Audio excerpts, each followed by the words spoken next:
Hey guys, N-Scale Train Boy here, and today I'm back with another update on the layout here.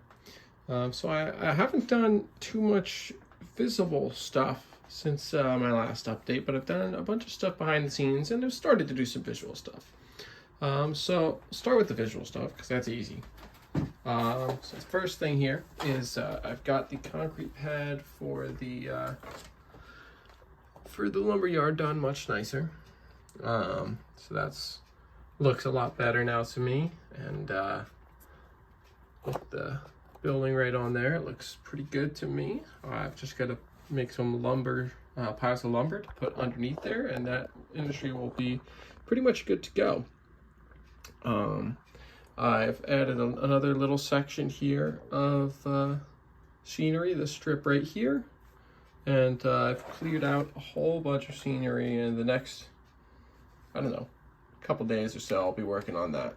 I've also got these utility poles here. I've got them primered up, and I'm gonna paint them a nice wood tone and then weather them a little bit and then put them up on the layout like I used to have. And I think that'll look good. I'm looking forward to doing that. I tried these other ones that I had, and I just think these are too big for the style of the layout I'm going for. These would be good if I had a high voltage line or something, but I think these are just a little too big for me. So I decided against using those. Anyways, visually, that's really about it on the layout itself, other than I rebuilt this building here, this unloading shed for the cement distributor. To have a corrugated roof, and I'm going to go ahead and get that painted up. I rebuilt it so it's a little stronger with some thicker styrene and some better gluing, because it really was just a mock-up temporarily, but now that it's a little stronger, I'm going to strengthen it up, and that'll be good to go. Get that ready to go. So as far as the layout itself goes, though, that's really about it. Other than, I can't remember if I had these ground throws in during the last video, but I got these ground throws in, which makes running the layout much nicer, and I gotta get ground throws for the rest of them. But that's it for the layout itself, but I also wanted to go into some of the other things I've been working on. So if you saw the live streams I did during the Trainathon event this past weekend, then you'll see that I weathered up these two of these cars here, this rail box, which came out very nice and I'm very happy with. I might do a little bit of touch-up work with some powders, and that'll be done. And this Illinois terminal gondola, which I think I need to do a bit of touch-up work on. I was pretty tired by the time I was working on this car, because it was after a long day of running the stream, so I want to do a little bit of touch-up work on that.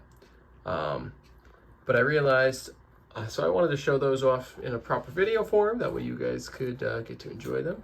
But I also wanted to show off some of the other stuff I've been doing, specifically for the B&CCS.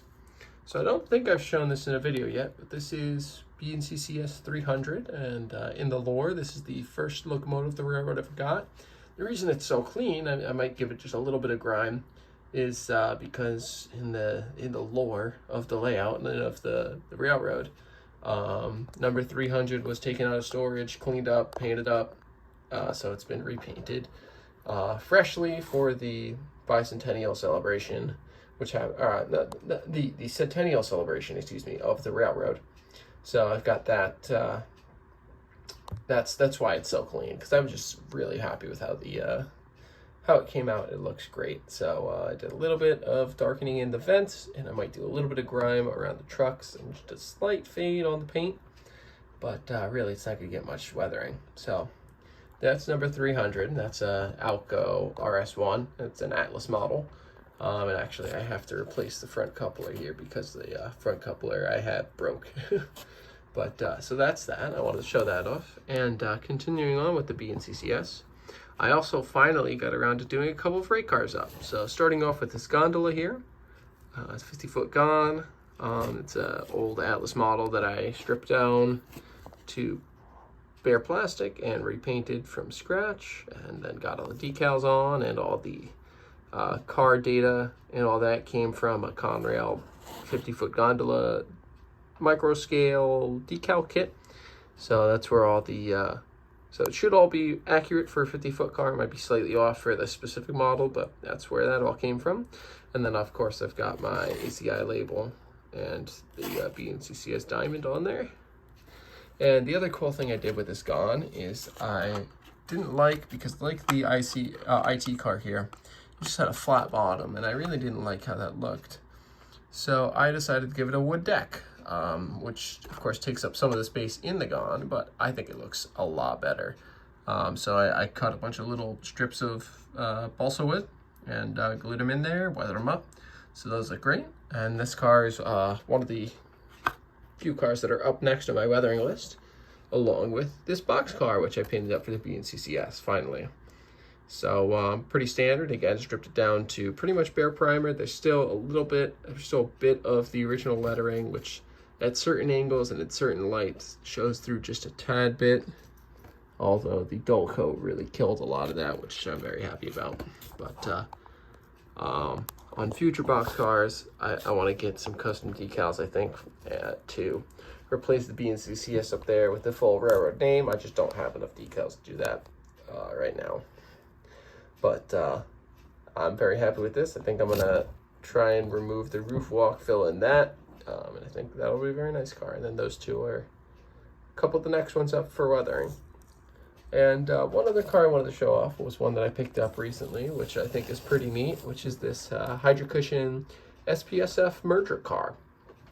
Now, of course, the Pacific Santa Fe never went through, and that was something that happened in the late 80s, but I think it's cool enough to include on my layout as a what if, you know, they decided to merge a little earlier, let's say, I don't know, 84, 85.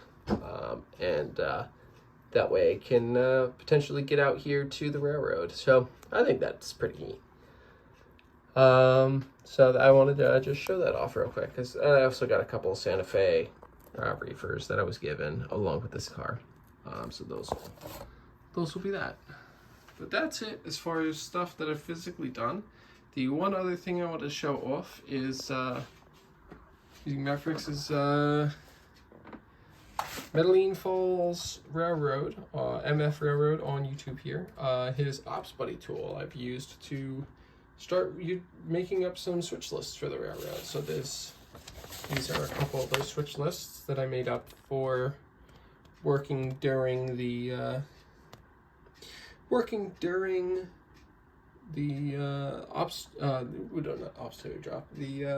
Trainathon event.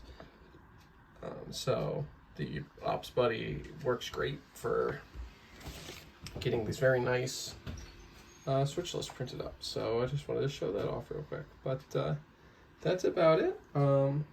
I'll upload again with another update, maybe next week, maybe the week after. We'll see how things go. I'm also obviously currently looking for a job full-time to start, making some money now that I'm out of college. So, but that's about it. I hope you all enjoy. Thanks for watching.